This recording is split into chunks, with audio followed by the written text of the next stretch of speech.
하나님의 말씀 함께 보겠습니다. 하나님의 말씀은요, 마가복음 9장 14절에서 29절까지의 말씀입니다. 신약성경 69쪽쯤에 있습니다. 신약성경 69쪽에 있는 마가복음 9장 14절에서 29절까지의 말씀 한 절씩 교독하고 마지막 절 함께 읽겠습니다. 이에 그들이 제자들에게 와서 보니 큰 무리가 그들을 둘러싸고 서기관들은 그들과 더불어 변론하고 있더라.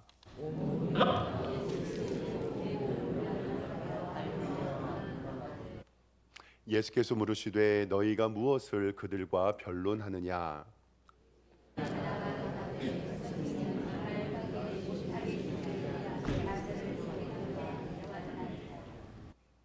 귀신이 어디서든지 그를 잡으면 거꾸로 쪄서 거품을 흘리며 이를 갈며 그리고 파리해지는지라. 내가 선생님의 제자들에게 내쫓아 달라 하였으나 그들이 능히 하지 못하더라.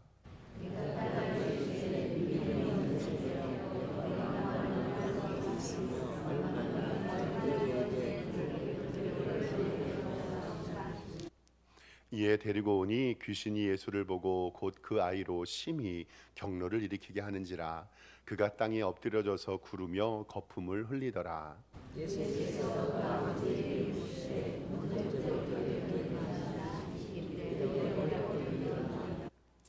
귀신이 그를 죽이려고 불과 물에 자주 던졌나이다. 그러나 무엇을 하실 수 있거든 우리를 불쌍히 여기사 도와주옵소서.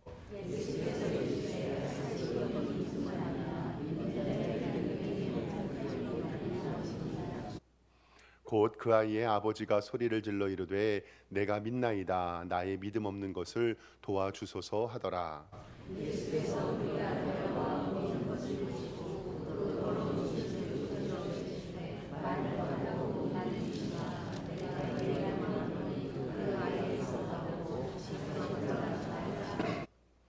귀신이 소리 지르며 아이로 심히 경련을 일으키게 하고 나가니 그 아이가 죽은 것 같이 되어 많은 사람이 말하기를 죽었다 하나.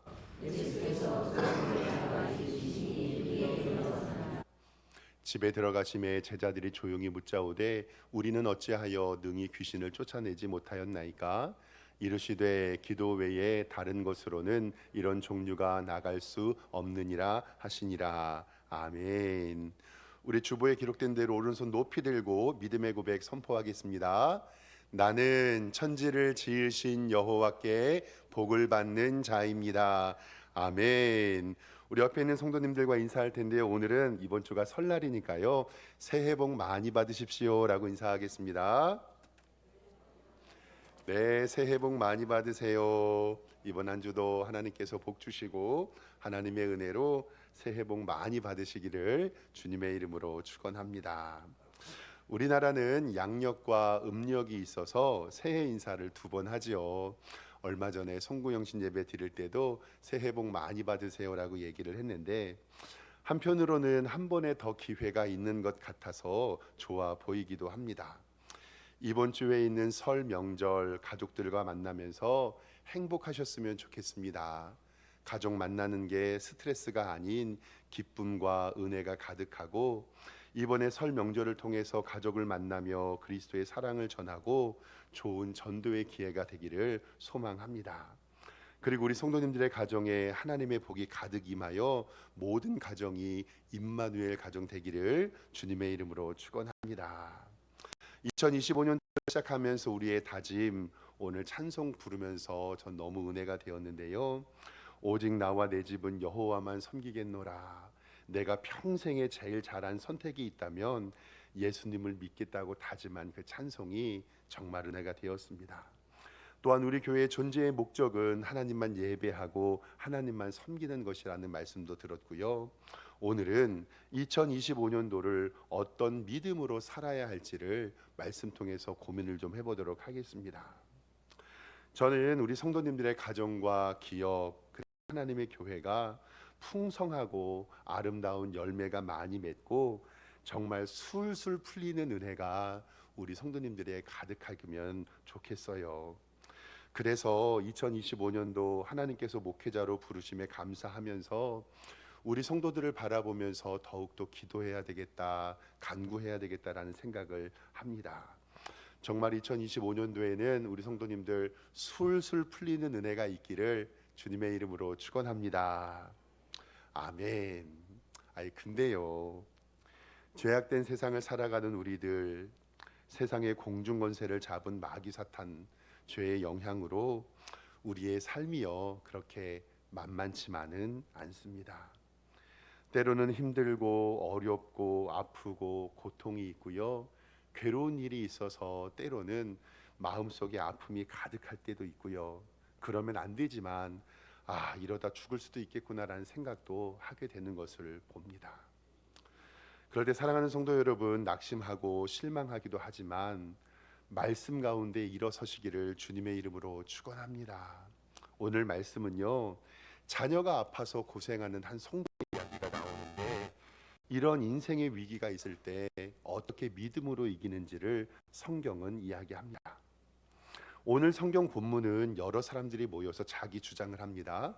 오늘 14절 성경을 보면요, 이에 그들의 제자들이 보니 큰 무리가 그들을 둘러싸고 서기관들과 더불어 변론하고 있는데, 17절의 말씀이 이거예요. 무리 중에 하나가 대답하되, 선생님, 말 못하게 귀신 들린 내 아들을 선생님께 데리고 왔습니다.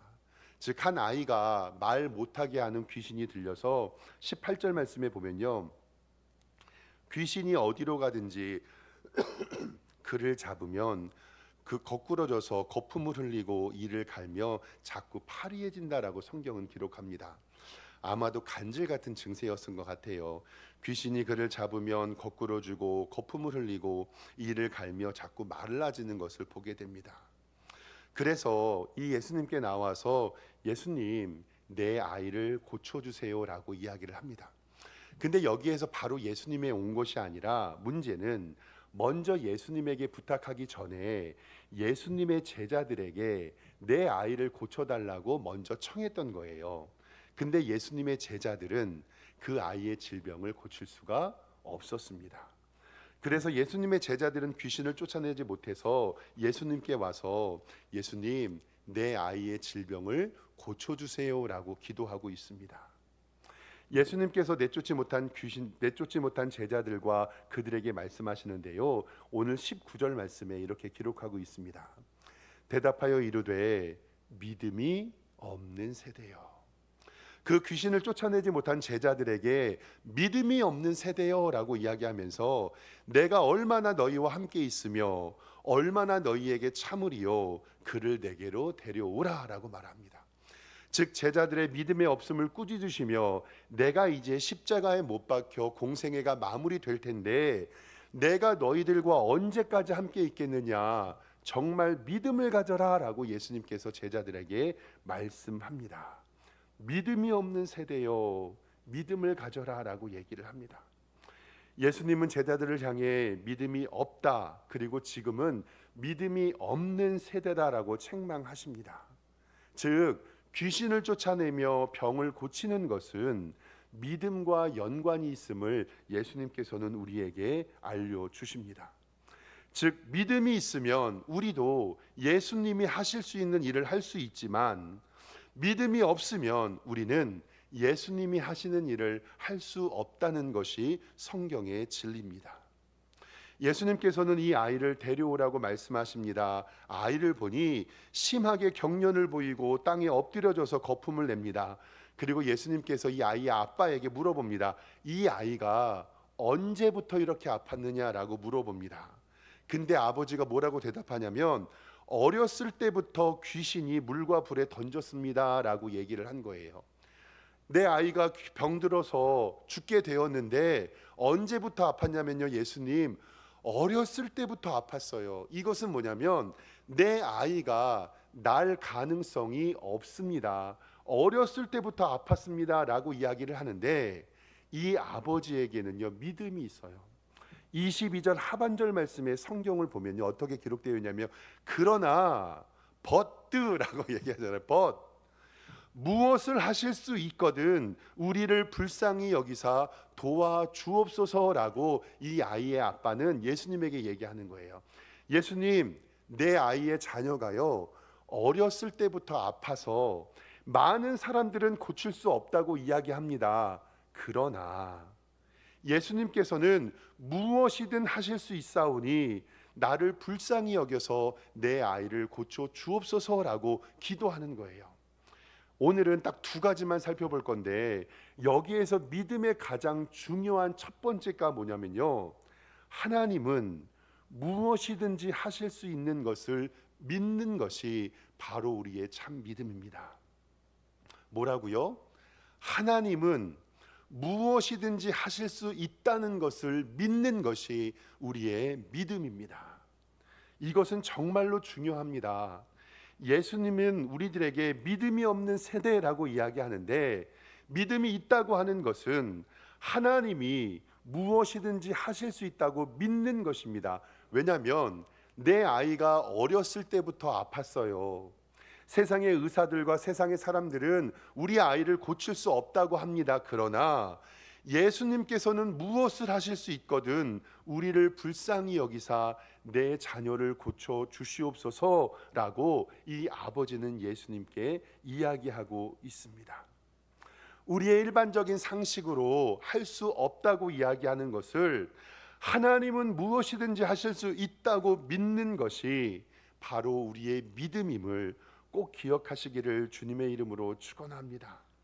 나의 상황과 나의 주변과 우리의 상식으로는 해결될 수 없는 것처럼 보이지만, 그러나 주님은 무엇이든지 하실 수 있습니다. 나를 불쌍히 여겨 주시옵소서라고 기도하는 것이 바로 여러분들과 저의 믿음이라는 것을 꼭 기억하시기를 바랍니다. 믿음에 대한 정확한 정의가 나와 있는 곳이 바로 히브리서 11장 1절의 말씀입니다. 성경을 좀 보겠습니다. 정확하게 믿음의 정의를 이렇게 얘기해요. 믿음은요, 바라는 것들의 실상이고 보이지 않는 것들의 증거인데, 우리의 믿음의 선배들은 이것서 증거를 얻었다라고 얘기를 해요. 다시 한번 볼게요. 믿음은 우리가 바라는 것들이 실제의 형상으로 나타나는 것이고 우리가 보이지 않는 것들의 증거다라고 얘기했는데, 믿음의 선배들은 이것으로서 증거를 받았어요. 그 다음에 믿음으로 가장 중요한 것은, 믿음으로 모든 세계가 하나님의 말씀으로 지어준 줄 우리가 아나니 보이는 것은 나타낸 것으로 말미암아 된 것이 아니니라.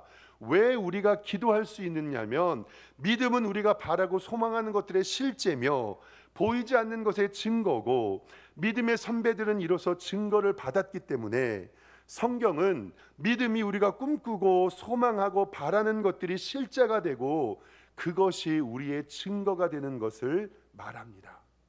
그러면 오늘 말씀에서요, 귀신 들린 아이의 아버지가 바라고 소망하는 믿음은 무엇이냐면, 내 아이가 귀신에서 노임받고 병에서 낫게 되는 것이 바로 바라는 것들의 실상이요 보이지 않는 것의 증거였습니다.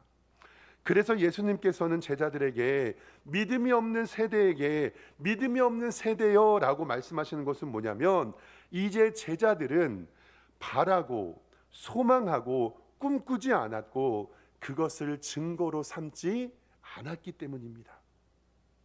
아이의 아버지와 제자들의 믿음은 달랐습니다. 이것을 조금 더 풀어서 이야기하면 저는 이것을 간절함의 차이라고 이야기할 수 있을 것 같아요. 간절함의 차이. 이것이 바로 믿음의 유무를 알 수 있는 중요한 지표라는 것입니다.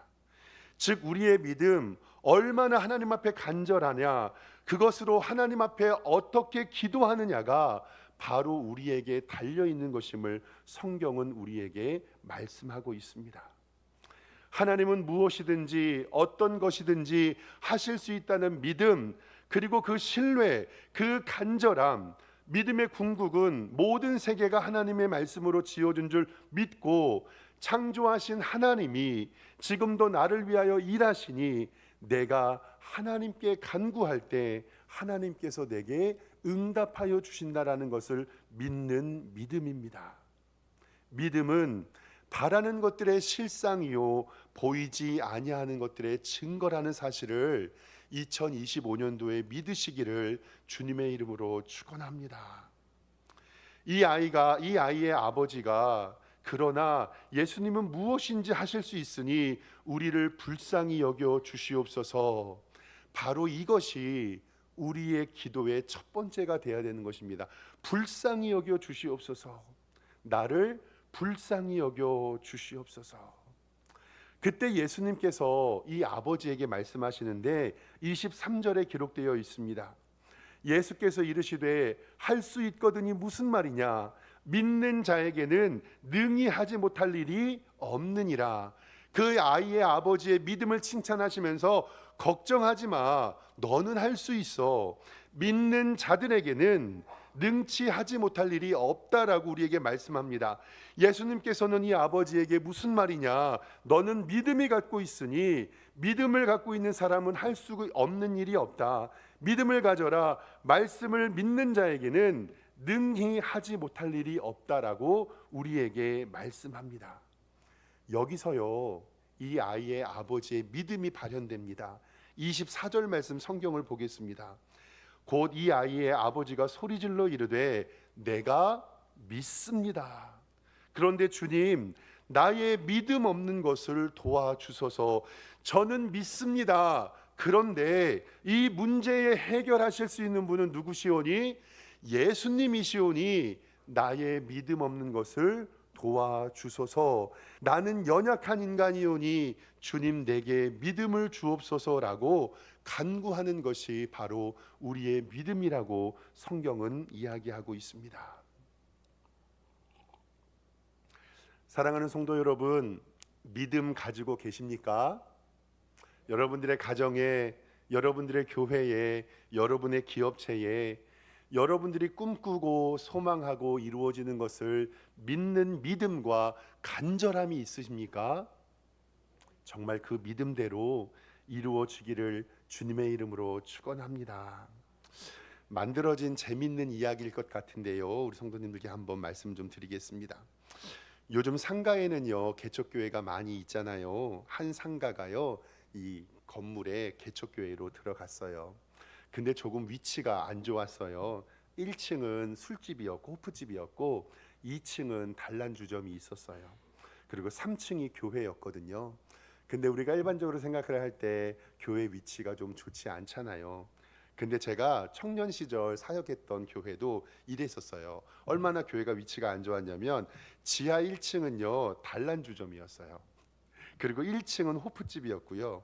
2층은 노래방이었고 3층은 당구장이었어요. 그리고 4층이 교회였어요. 그래서 제가 그때 주일 예배 드리는 것은 상관이 없는데요. 수요 예배와 금요 기도회 때 그때 청년 때였거든요. 제가 교회를 올라가면 술집에서 저를 막 잡아요. 술 먹고 가라고. 그래서 그때 제가 유년주일학교 학생회를 담당했었는데 그때 제가 뭐라고 기도했었냐면 하나님, 교회 올라오는 동안에 우리 아이들이 보지 말아야 할 것을 보지 말게 하시고 그 눈을 가려주셔서 예쁜 것만 보게 해주십시오라고 이렇게 기도했던 적이 있었거든요. 그 건물에 엘리베이터가 없어가지고 우리 아이들이 교회 올 때 술집, 당구장, 노래방을 이렇게 지나왔었어요. 아무튼 그 교회가 3층에 있었었는데 정말 하나님의 은혜로 교회는 부흥되고 있었고 2층에 있었던 단란주점이 장사가 안 되니까 세를 빼서 나가게 되었어요. 그래서 교회가 그 2층의 교육관을 믿음으로 구입을 했습니다. 그러니까 2층과 3층이 교회 건물이 되었잖아요. 그러니까 교회가 감사가 넘치고 은혜가 가득해요. 그래서 교회가 어떤 꿈과 소망을 가졌냐면 1층도 술집이잖아요. 그러니까 교회에서 모일 때마다 이렇게 기도한 거예요. 하나님, 이 건물이 전체가 교회가 되게 하시고 밑에 술집이 나가게 해주세요라고 기도한 거예요. 근데요, 할렐루야, 어느 날 술집이 나가게 됐어요. 그리고 나서 그 1층의 술집을 교회가 구입을 해서 그 건물 전체가 교회 건물이 되었습니다. 근데 문제가 생겼습니다. 1층 호프집 사장이 교회를 향해 소송을 걸었어요. 소송한 이유가 뭐냐면요, 교회와 저 목사가 교회를 향해 교회에서 우리 술집 망하게 해달라고 기도해서 우리 술집이 망했으니 우리는 그 망한 것에 대하여서 손해배상을 받아야 되겠다. 그러니까 그 1층 술집 사장이 저 목사와 교회가 우리 술집 망하게 해달라고 기도해서 우리가 망했으니 손해배상을 청구한 거예요. 그래서 술집 사장과 목사님이 재판장에 섰습니다. 술집 사장이 이렇게 얘기합니다. 재판장님, 저 목사와 성도들이 우리 술집 망하게 해달라고 기도해서 우리 술집이 망했습니다. 손해배상 얼마 해주세요. 그러니까 재판장이 목사님에게 물어봅니다. 재밌으라고 하는 말이니까 오해 없으시길 바랍니다. 목사님, 교회와 성도들이 술집 망하게 하라고 기도했습니까? 이렇게 물어보니 목사님이 이렇게 대답해요. 예, 맞습니다. 기도는 했는데요. 기도한다고 그게 됩니까? 예, 기도했습니다. 기도한다고 그게 됩니까? 아마도 그것에 대한 손해배상을 청구할 때에 돈을 교회가 끼치지 않을까라고 걱정했던 것 같아요. 재판장이 판결을 합니다. 목사와 성도가 교회가 부흥되길 기도한 것은 사실이나 술집이 망하게 되었다라는 인간관계는 성립되지 않으니 교회가 손해배상은 하지 않아도 됩니다. 그러나 그 교회 목사는 술집 사장님에게 믿음을 배우세요라고 판결이 나왔어요. 사랑하는 성도 여러분, 정말 좀 웃긴 얘기고 각색이 되어 있지요. 이런 목사님이 어디 있겠어요. 그런데 이 세상 이 이야기만 바라보면 술집 사장이 믿음이 더 좋아요, 목사님이 더 믿음이 좋아요? 술집 사장은 외치는 거예요. 저 교회가 저렇게 기도해서 우리 술집이 망했다. 벌금 좀 내면 어떻습니까? 우리 교회가 기도했다고 얘기해야죠. 근데 사랑하는 성도 여러분, 여기서 중요한 건 뭐냐면 우리가 기도할 때 그 일을 행하신다는 굳은 언약을 믿는 믿음이 우리 가운데 없으면 우리의 기도가 응답됩니까? 안 됩니까? 안 됩니다. 아픈 자녀들 우리에게 있잖아요. 병들어 고통당하는 우리의 자손들 있잖아요. 예수님 안 믿고 지금도 오늘도 세상으로 나가는 아이들이 있고요. 그리고 우리의 기업과 우리의 사업과 우리의 자녀들을 위해서 사랑하는 성도 여러분, 믿음으로 기도하시기를 주님의 이름으로 축원합니다. 그럴 때 하나님께서 여러분들의 믿음 보시고 우리에게 응답하시기를 주님의 이름으로 축원합니다. 두 번째로 마지막입니다. 따라하겠습니다. 이거는 믿음은 기도다. 큰 소리로 따라하겠습니다. 믿음은 기도다. 여기서 정말 중요한 건데요. 믿음이 있는 사람은 기도해요. 근데요, 믿음이 없는 사람은 기도하지 않아요. 왜냐하면 내가 기도하는 것으로 인하여서 역사가 바뀔 것이다라는 것을 기대하는 사람은 기도할까요? 안 할까요? 합니다. 근데 내가 기도해서 이 역사가 바뀔 것이라는 것을 기대하지 않는 사람은 기도하지 않는 거예요. 이제 귀신 들린 아이가 병이 났습니다. 26절에 귀신 들린 귀신이 소리 지르며 아이로 심히 경련을 일으키게 하고 나아가니 그 아이가 죽은 것 같이 되어 많은 사람이 말하기를 죽었다 하나 27절에 예수께서 그 손을 잡아 일으키시니 이제 일어나 섰다라고 성경을 이야기합니다.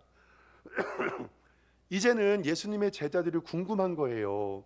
우리는 이 귀신을 쫓아내지 못했는데 왜 예수님은 귀신을 쫓아낼 수 있었을까? 그래서 숙소에 들어가서 예수님께 물어보는 거예요. 28절 말씀 성경 보겠습니다. 집에 들어가심에 제자들이 조용히 묻자오되 우리는 어찌하여 능히 귀신을 쫓아내지 못하였습니까? 즉 예수님께 예수님, 우리도 기도했고 우리도 믿음으로 선포했는데 왜 우리는 그 아버지의 자녀의 귀신 들림을 쫓아내지 못하였습니까? 라고 물어보니까 예수님이 29절 말씀에 믿음의 결론에 관한 부분을 이야기하시는 거예요. 이르시되 기도 외에는 다른 곳으로는 이런 종류가 나갈 수가 없느니라. 결국 믿음의 결국은 뭐라는 거예요? 기도라는 거예요. 예수님은 귀신을 쫓아내고 아픈 사람을 살리는데 왜 우리는 할 수 없었습니까? 그 질문에 예수님께서는 제자들에게 이 믿음 없는 세대야, 내가 언제까지 너희와 함께 할 수 있느냐, 믿는 자에게는 능치 못함이 없다라고 말씀하시고 믿음이 없는 것을 도와주소서라고 이야기하는 이 아이의 아버지에게 내 믿음이 너를 구원하였다라고 말씀하시면서 그것을 궁금하여 하는 제자들에게 왜 우리는 이 아이를 낳지 못했습니까? 라고 하는 말에 예수님께서는 뭐라고 해요? 뭐 하지 않아서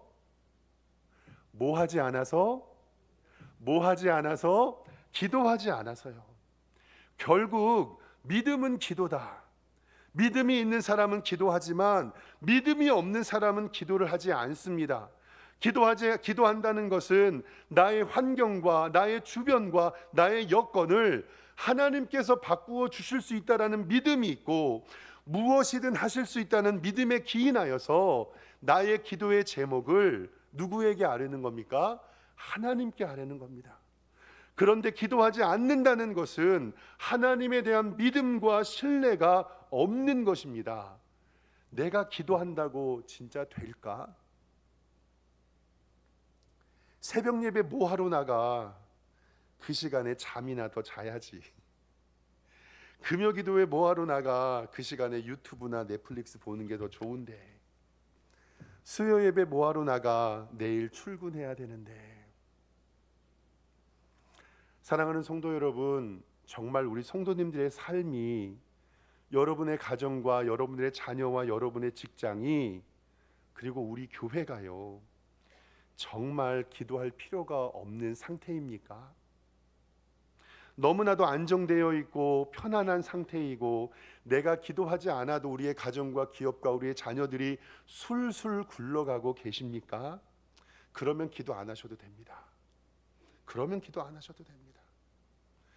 그런데 예수님께서는 제자들에게 믿음이 없는 세대여, 믿는 자에게는 능치 못함이 없다라고 간구하라고 우리에게 명령하고 계십니다. 주님, 내가 믿습니다. 나의 믿음 없음을 도와주소서. 주님, 왜? 주님은 귀신을 쫓아냈는데 우리는 할 수 없나요? 그때 예수님께서 제자들에게, 제자들아, 기도 말고는 다른 방법이 없다. 믿음이 기도고 기도가 믿음이다라고 우리에게 분명히 말씀하고 있습니다. 2025년도에 우리 성도님들의 기도 제목 올려주신 것 정말 감사합니다. 65명의 성도님들께서 기도 제목 올려주셨고 저 새벽마다 기도하고 있습니다.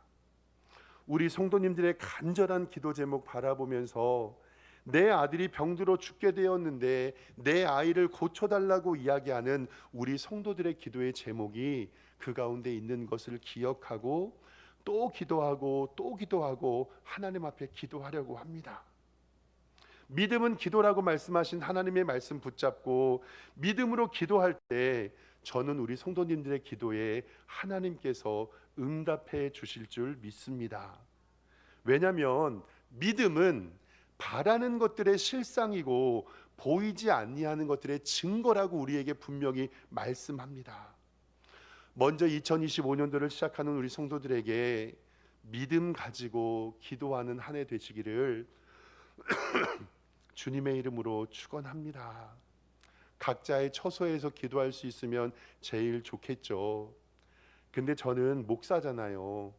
가끔씩 초년 목사 시절 때 도대체 새벽 예배 누가 만들어놔서 이렇게 힘드나 이렇게 투덜거린 적도 있어요. 근데요, 새벽 예배 너무 좋아요. 하나님이 제가 뺀질뺀질거리는 목사인 줄 알고 새벽 예배 안 하면, 인도 안 하면 새벽 예배 안 할 걸 아시고 새벽 예배 만들어 놓으셨다고 저는 생각해요. 억지로 지는 십자가 위에 하나님께서 은혜 주셨던 것처럼 때로는 억지로 그 십자가 지는데 그 새벽 예배 나가는 게 믿음이고 그것이 기도라는 것을 깨닫게 되었어요. 왜냐하면 그렇게 해서라도 하나님께서 내게 기도하게 하시는 거니까. 사랑하는 성도 여러분, 우리 교회 정말 좋은 교회예요. 왜 좋은 교회냐면요, 새벽 예배가 2번 있습니다. 진짜 좋은 교회 아닙니까? 일찍 나가는 사람은 4시 반에 와서 기도하면 되고, 늦게 나가시는 분은 6시에 나와서 기도하면 되고, 이렇게 좋은 교회가 어디 있습니까? 새벽 예배 나와서 졸아도요, 그 나와서 찬바람 맞고 그 자리에 앉아 있는 게 기도라는 사실 꼭 기억하시길 주님의 이름으로 축원합니다. 담임 목사가 백날 기도하면 뭐 합니까? 누가 기도해야 됩니까? 누가 기도해야 됩니까? 누가 기도해야 됩니까? 내가 기도해야 돼, 내가. 정말 잔소리가 아니라 2025년도 하나님께서 우리 성도들에게 은혜 주셔서 기도하는 믿음 주셔서 여러분들의 기도가 응답되기를 주님의 이름으로 축원합니다. 기도 필요합니다. 우리의 자녀들, 아픈 우리의 자녀들, 아직 예수 그리스도 알지 못하는, 기도 안 하면 방법이 없어요. 내가 기도해야 우리의 가정이 살고 우리의 교회가 살고 하나님의 나라가 회복됨을 반드시 기억하시기를 주님의 이름으로 축원합니다. 성경에 믿음에 관련된 이야기가 나올 때, 특별히 병을 고쳐주실 때 예수님께서 꼭 하시는 말씀이 있어요. 예수님 저 고쳐주세요. 예수님이 그때마다 하시는 말씀, 가라 내 무엇대로 되리라? 믿음대로 되리라. 내 믿음이 너를 어떻게 했다? 구원하여 주었다. 말씀 2개 살펴보면서 오늘 말씀을 마치겠습니다. 예레미야 33장 2절 말씀인데요, 일을 행하시는 분이 여호와고요, 그것을 만들며 성취하시는 분도 여호와고요, 그의 이름을 여호와라 하는 이가 이같이 이르셨는데 뭐라고 하냐면요, 너는 내게 부르짖으라. 내가 내게 응답하겠고 내가 알지 못하는 크고 은밀한 일을 내게 어떻게 해주신다고요? 보여주시겠다. 마태복음 21장 21절에 보세요. 내가 진실로 너희에게 이르노니 만일 너희가 믿음이 있고 의심되지 아니하면 무화과 나무가 저주를 받아서 죽었거든요. 이런 일만 할 뿐만이 아니라 기도하면 이 산더러 들려 바다에 던져 하여도 될 것이고, 너희가 기도할 때에 무엇이든지 믿고 구하는 것은 다 어떻게 해요? 받으리라고 약속하신 하나님의 능력이 우리 가운데 있기를 소망합니다. 사랑하는 성도 여러분, 하나님 앞에 기도하면 하나님께서 그 모든 기도에 응답해 주실 줄 믿습니다. 믿음이 기도요, 기도가 믿음이라는 사실 아시고, 기도가 필요 없다라면 기도 안 하셔도 됩니다.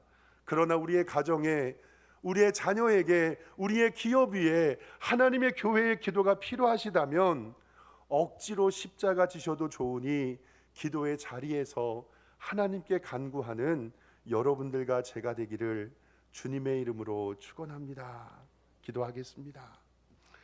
하나님 아버지, 사랑하는 우리 성도들에게 믿음 주시고, 믿음은 바라는 것들의 실상이요 보이지 아니하는 것들의 증거니 그 믿음의 소망이 실상으로 이루어지게 하여 주시옵소서. 2025년도 소망으로 기도하기를 원합니다. 새벽을 깨우게 하여 주시고 수요 예배와 금요 기도에 기도하게 하여 주시며, 우리의 가정과 자손과 우리의 기업과 하나님의 교회를 위하여 기도하는 믿음의 성도들로 인도하여 주시옵소서. 예수 그리스도의 이름으로 기도드리옵나이다. 아멘.